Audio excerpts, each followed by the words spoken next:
Today I am here in the Kokrajhar BTC office, and this is the beautiful place which is known as Kokrajhar BTC office. And if you really want to see this beautiful place, then you can come here in the Kokrajhar. And this place is located in Kokrajhar. That means BTC office, which is known as the BTC place. Nay, video बानायदों नोंथांमोनाबो जुदि नायनो गोसोबा नोंथांमोना फैनो हागोन औ मोजां बहाय थांगोन नों आच्छा अके माने आं नै सासे लोगोखौ लोगो मोनदोंमोन एनिवे बाट बिथाङाबो बेरायनो फैदों नोंथांमोनाबो जुदि बेरायनो गोसो दङब्ला मालाबा फैनो हागोन I will show you just look here लोगोफोर ओरैबायदि बिउटिफुल नोंथांमोना जुदि मालाबा जुदि बेरायनो गोसो दङबा नोंथांमोना बे क'क्राझार BTC अफिसाव फैनो हागोन ओरैबायदि बिउटिफुल नोंथांमोना नायनो हागोन बाव जोंनि बर'नि गोदोनि खाम जथा सिफुं दामग्रा देग्रा गोबां माने बाय डेक'रेसन खालामदों नोंथांमोना नुनो हाबाय नै आरो जि बिनि समायना रमायना नुथाय नोंथांमोननो आं देखायबावगोन नोंथांमोना नायबानो जाबाय I will show you just look here ओरैबायदि बिउटिफुली माने डेक'रेसन खालामदों नोंथांमोना जुदि मालाबा फैयोबा नुनो हासिगोन लोगोफोर नोंथांमोनाबो फै You just come. हेल' लोगोफोर जोङो दा बाहाय माने सेक्रेटारि अफिसाव बेरायनो फैदों बे टाइमाव वेदाराबो ओरैबायदि मोजां गोबां मानसिफ्रा बाहाय बेरायनो फैयो What a beautiful place. If you really want to see this beautiful place then you can come here in the Secretariat office and this place is located near the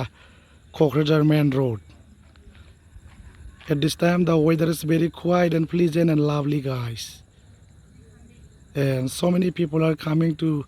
taking photo at this time. नोंथांमोनाबो फैनो हागोन बाहाय ओरैबायदि समायना रमायना ओरैबायदि beautiful माने ओरैबायदि समायना मोनायाव लाइटजों ओरैबायदि डेक'रेसन खालामनाय नोंथांमोनाबो फैयोबा नुनो हागोन I will show you नोंथांमोना जास्ट नायबाय थाबानो जाबाय नोंसोर जुदि बाव फैयोब्ला माने बेखौ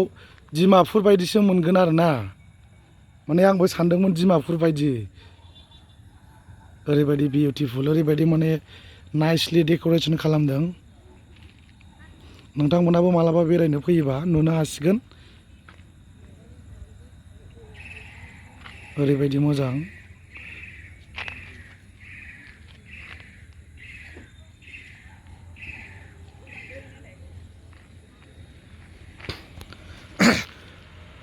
गोबां मानसिफ्रा बाव फैयो बेरायनो इन्जय खालामनो माने ओरैबायदि मोजां ओरैबायदि क्वाइट प्लिजेन्ट नोंथांमोना मालाबा बेरायनो फैदो ओरैबायदि बिउटिफुल इनक्रेडिबल रोड इज भेरि गुड गोबां मानसिफ्रा बाव बेरायनो फैयो नोंथांमोना नुनो हाबाय नै ओरैबायदि समायना What a beautiful place incredible man If you really want to see this beautiful place, then you can come here in the Secretary office, and this beautiful place is located under the Kokrajhar district, and this is the main office of BTC, capital of Kokrajhar district. That means capital of BTC, which is known as shortly capital of BTC. नोंथांमोना जुदि बेरायनो गोसो दङबा फैनो हागोन Anyway, लोगोफोर दिनैनि भिडिअखौ बाहायनो दोनथ'नाय जासिगोन Thank you so much everyone. Next time video लाबोबा नोंथांमोनखौ नुनो हाबावगोन गोजोन्थों